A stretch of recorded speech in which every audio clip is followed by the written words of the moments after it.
my topic came from our Research 2 class, the advanced methods. And in the textbook, it said to use existing literature to kind of find the gap. You could also use social concerns or popular issues, personal characteristics, or your professors or other practitioners to kind of brainstorm on a topic. So my topic was born out of personal characteristics. I am a ethnically diverse female athletic trainer, and I am a leader within our profession. I hold several positions within the National Athletic Trainers Association, and I'm also the vice chairman of the Alabama Board of Athletic Trainers. Dr. Spradley was my chair. I started taking notes from day one when I got to the academy. Every class, every professor I had, I would just jot down some notes about our personalities, our interactions. And I think with the chair, the most important thing was timely communication. You want to pick a chair who's not going to take like 2 months, to respond to you. You want positive feedback. You want clear and concise feedback. So I would just tell students to make sure when you select a chair, you want someone who's going to have your back and who's going to support you, who wants you to succeed, had a positive experience. You do hear those horror stories, and I think most of them are just embedded in time. Like, I haven't got a response. I didn't have to worry about that at the academy. Other two committee members, I wanted to have some people who were familiar, with my topic and familiar with athletic training. You also want people who are going to support you and who are going to be cheerleaders. I remember when I asked my mentor of 17 years to be on the committee, she's, also understands the personal characteristics, ethnically diverse female athletic trainer. She's also a leader in the profession. But I said, I need you to support me and not beat me down. I need you to be honest. I need you, to tell me what I don't want to hear sometimes, but I know that my project will be better with your honesty. So you want people who are going to be honest. You want people who are going to understand it's your dissertation. It's your project. They're not writing it for you. They're not, scratching your paper up so much that it's not even your work anymore.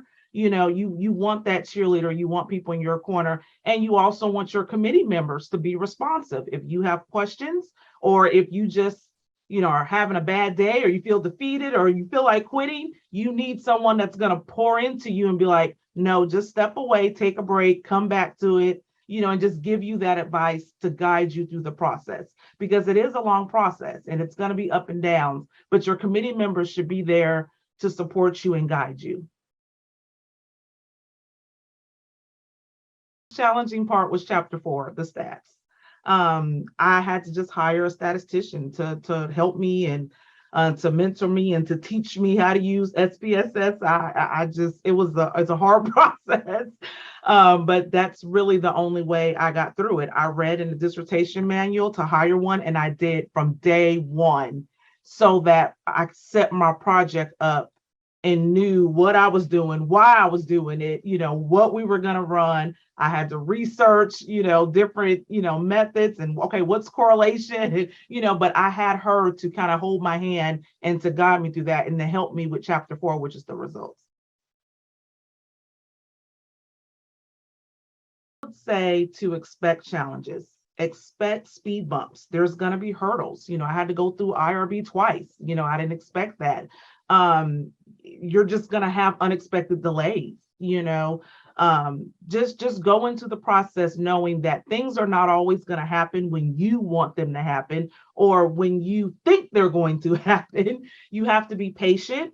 I would just tell them, to keep going, to not give up. You're going to have your moments where you just not going to want to look at your paper. It's okay to take a break. It's okay to have family time. It's okay to go to dinner sometimes. You don't have to say no to everything, because you got to have a life, but you also have to finish your dissertation. So you have to have that balance of finishing. But I kind of joke that I finished mine out of spite. It's kind of like, I'm going to do this, and I don't care what happens, and I don't care how many setbacks I have. Be resilient, and you will finish. a very positive experience. I mean, I didn't really have much setbacks, and when I did, I was supported, and I had committee and professors and even the staff at the academy who were always available to answer my questions. I mean, it was a marathon. It's not a sprint. It's not going to be quick. So I just learned to be resilient. I learned that things are going to come up. You just have to adjust, and you just, have to overcome. I think the biggest thing I learned from the academy is to be a critical thinker.